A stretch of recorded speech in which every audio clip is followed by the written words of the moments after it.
Islamic content এ রাতেও যারা বঞ্চিত থেকে যায়।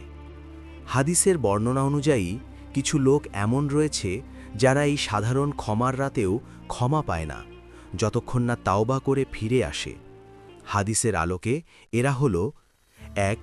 আল্লাহ তাআলার সাথে অংশীদার স্থাপনকারী মুশরিক। ২. হিংসুক। ৩. আত্মীয়তার সম্পর্ক ছিন্নকারী। ৪. যে পুরুষ টাকনোর নিচে কাপড় ঝুলিয়ে পড়তে অভ্যস্ত। ৫. পিতামাতার অবাধ্য সন্তান। ৬. মদ্যপানে অভ্যস্ত ব্যক্তি। ৭. অন্যায়ভাবে কাউকে হত্যাকারী।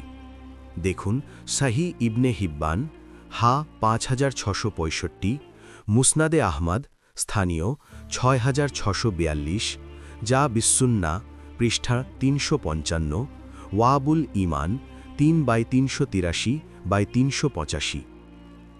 শবে বরাতে বর্জনীয় বিষয়। শয়তান মানুষকে এই রাতে নেক আমল থেকে বিরত রাখার জন্য কিছু কুসংস্কারের প্রচলন ঘটিয়েছে।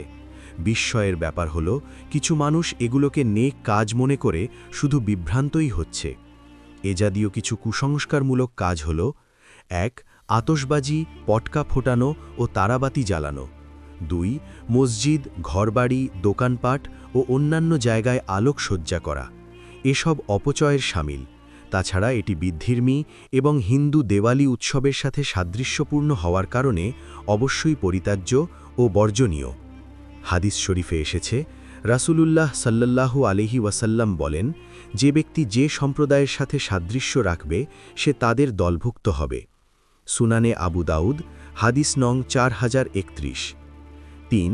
হালুয়া, রুটি, খিচুড়ি পাকানো। এসবকে এ রাতের বিশেষ কাজ মনে করা হয়। মা বোনদের দামি সময় নষ্ট হয়, মসজিদে হইচই ও শোরগোল হয়, ইবাদত করার পরিবেশ নষ্ট হয় এবং এসবের পিছনে পড়ে এ রাতের তাওবা, ইস্তেগফার, নফল ইবাদত ইত্যাদি ছুটে যায়।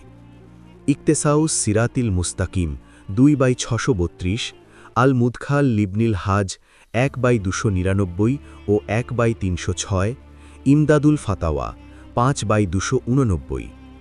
সুতরাং এগুলোও পরিহার করা আবশ্যক। এক কথায়, এ রাতে আনুষ্ঠানিকতা এবং অপ্রয়োজনীয় কাজ বর্জন করে নিবিড়ভাবে নফল ইবাদতে আত্মনিয়োগ করা উচিত, যাতে আমরা বরকতপূর্ণ রাতের বরকত লাভে ধন্য হয়ে আল্লাহর সাধারণ ক্ষমাপ্রাপ্তদের অন্তর্ভুক্ত হতে পারি। আল্লাহ আমাদের সবাইকে এ রাতের যথাযথ মর্যাদা রক্ষা করে একাগ্রতার সাথে তার ইবাদত করার তৌফিক দান করুন। আমিন।